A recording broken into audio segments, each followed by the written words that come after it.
छत्रपती शिवाजी महाराज की जय। उद्या आपला सण आहे म्हणजे शिवजयंती आहे, तर त्यासाठी मी शिवकालीन एक रेसिपी बनवतेय, सांजोऱ्या। रेसिपी बनवायला सोपी आहे आणि चवीला अतिशय स्वादिष्ट लागते। लगेच सुरुवात करूया। एका मोठ्या भांड्यामध्ये चाळलेलं गव्हाचं पीठ घेतलंय 3 कप। त्यामध्ये थोडंसं मीठ घालते आणि 2 चमचे तेल घातलंय। थोड्या थोड्या पाण्याचा वापर करून हे पीठ जे आहे थोडंसं मऊसूद आपल्याला मळून घ्यायचंय।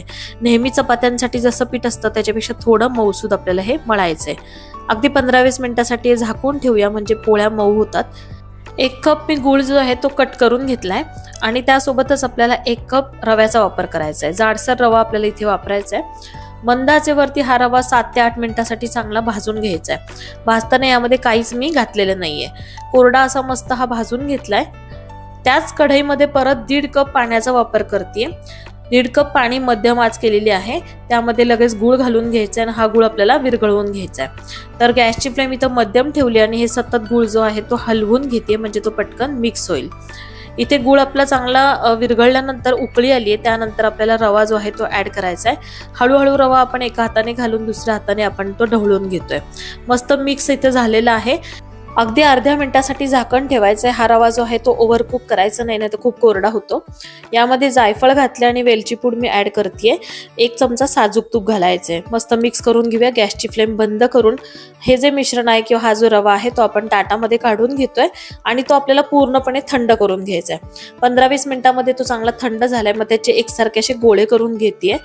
साधारण 7 ते 8 आपले चांगले गोळे इथं तयार झालेले आहेत। पोळी भाजण्यासाठी मी इथे नॉनस्टिक पॅनचा वापर करते। मळलेलं पीठ जे होतं ते पण मी एकदा परत मळून घेतले आणि त्याचेही एकसारखे आपण इथे गोळे बनवून घेतोय। पिठाचा एक गोळा घेतलाय, त्याला वाटीचा आकार दिलाय। सांजाचं जे हे मिश्रण आहे ते यामध्ये घेतेय आणि पीठ आपण तुम्ही बोटाच्या साहाय्याने वरती ओढून घ्यायचंय आणि तो जो गोळा आहे तो आपल्याला बंद करून घ्यायचा आहे। व्यवस्थित बंद करायचा आहे, म्हणजे ही पोळी फुटणार नाही। पिठाचा जो गोळा आहे त्यापेक्षा सारण जे आहे ते जवळजवळ 1.5 पट मी जास्त घातलंय, तरच या पोळ्या ज्या आहेत त्या छान लागतात। इथे सगळे गोळे आपण तयार करून घेतलेत। आता पोळी लाटायला सुरुवात करतोय। तांदळाची पिठी मी वापरते आणि पोळी छान अशी लाटून घेतेय। किनारी पण व्यवस्थित लाटून घ्यायच्या, जास्त पातळ ही पोळी लाटायची नाहीये। एकसारखी पोळी आपण इथे लाटून घेतली। तवा चांगला तापल्यानंतर त्यावरती आपल्याला ही पोळी जी आहे ती भाजून घ्यायची आहे।